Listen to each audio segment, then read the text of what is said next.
Google isn't the only search engine out there with tools, and another one you'll want to get familiar with is Bing's Webmaster Tools, which you can find at www.bing.com/toolbox/webmaster.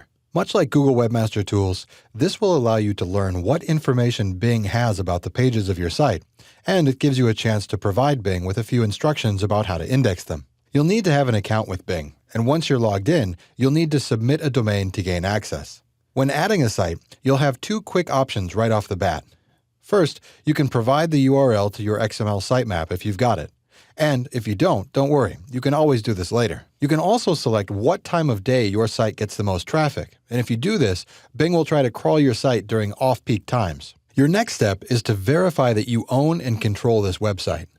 In order to prove that you control this domain, much like with Google's process, you can choose between uploading a specific file to your web server, copying and pasting a meta tag into your default page, or making a small change to your site's DNS record.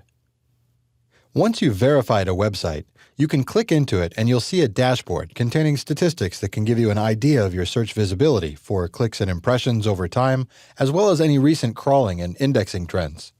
Scrolling down, you can view overviews of the search keywords and inbound links reports, and clicking on the See All links will take you into the full reports. Clicking into the Search Keywords report shows clicks and impressions for each keyword, as well as average rankings and click-through rates over a given period of time. The Inbound Links report displays a graph showing the count of inbound links to your pages that Bing knows about over time, and a table of the inbound links page by page below it. You can click into any of your pages to see who's linking to them. Another important area is the Crawl Information report, which you can find in the left-hand menu under Reports and Data. Here, you can identify any crawl errors that Bing has found, and if you see any, it's important to implement fixes for those errors. You'll also notice information around those 301 and 302 redirects we talked about that you may have on your own website, so you can ensure that your content moves are being handled appropriately.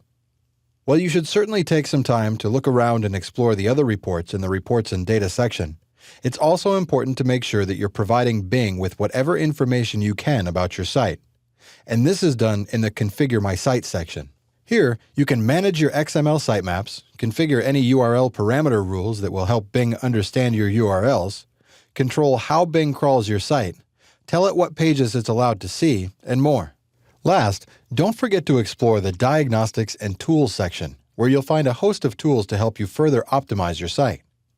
The Keyword Research tool works in much the same way as Google's, and can be a great way to find even more keyword ideas. Just make sure to remember that the numbers you're seeing are from the Bing search engine, and these can often be lower than what you'll see in the Google tools.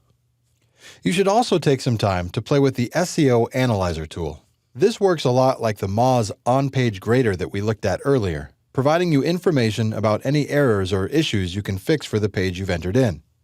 The major difference to note here is that this tool does not take into account a specific keyword like the Moz tool does. Although Bing's share of the search market is certainly much smaller than Google's, it's still a very sizable group of people that you can't afford to ignore.